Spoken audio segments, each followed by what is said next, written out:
নামাজে অনেক সময় রাকাত ভুলে গেলে করণীয় কি? অনেক সময় 3 রাকাত পড়লাম নাকি 4 রাকাত ঠিক মনে থাকে না।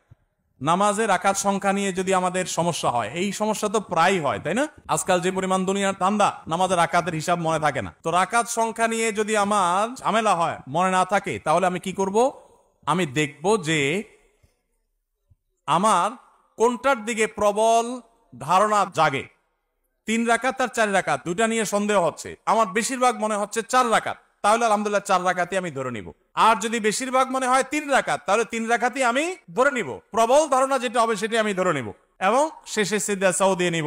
আর যদি আমার 3 এবং 4-এর মাঝখানে আমি দাঁড়ায় থাকি, 50-50, 3-এর দিকেও মন আগায় না, 4-এর দিকেও মন আগায় না, 2-এর দিকেও মন আগায় না, আবার 3-এর দিকেও মন আগায় না, এরকম যদি হয় তাহলে কমটা ধরে নিন। পরিষ্কার হাদিসে নবী সাল্লাল্লাহু আলাইহি ওয়াসাল্লাম নির্দেশনা রয়েছে ব্যাপারে। যেমন 3 আর 4 নিয়ে যদি ডাউট হয় এবং 50-50 থাকেন, মাঝখানে দাঁড়ায় আছেন, কোনো দিকে মন টানে না, তাহলে আপনি 3 ধরে নেবেন। 3 ধরে নামাজ শেষ করবেন, শেষে সিজদা সাও দিয়ে দিবেন, বাস নামাজ হয়ে যাবে ইনশাআল্লাহ। সমাজে কিছু মানুষ বিপদে পড়ে এনজিও গুলো থেকে লোন নিয়ে বিদেশে যায়, জায়গা ক্রয় করে অথবা ঘরবাড়ি করে, এক্ষেত্রে করণীয় কি? এনজিও গুলো 14% হারে সুদের টাকা দেয়। আমরা যখন বাইরে যাই, বিশেষ করে উন্নত দেশগুলোতে যাই, তখন বাংলাদেশি প্রবাসী ভাইরা জিজ্ঞাসা করে, ভাই এখানে হাউস লোনের জন্য ব্যাংকগুলো থেকে এত কম নামমাত্র সুদে টাকা দেয় যে বলার মতো না, এই লোভ ছাড়া যায় না। একেবারে লোন দেয় নামমাত্র মূল্যে, একদম ফাও বলতে গেলে। তো সেটা জায়েজ হবে কিনা? উত্তর একই, সুদ আল্লাহর জমিনে সবচেয়ে ভয়াবহ হারাম।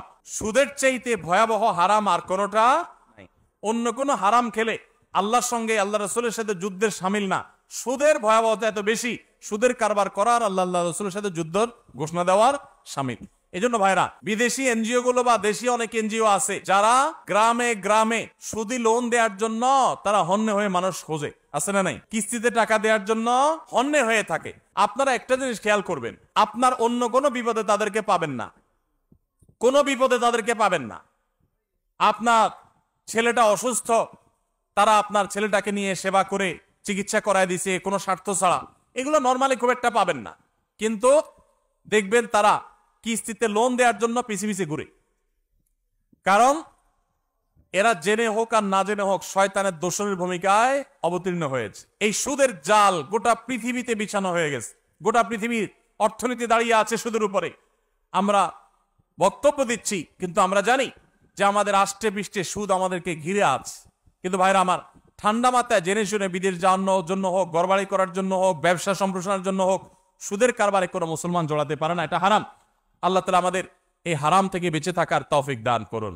সুদের টাকা দিয়া অনেক কিছু করে ফেলতে পারেন, কিন্তু সুখের মালিক আল্লাহ তাআলা।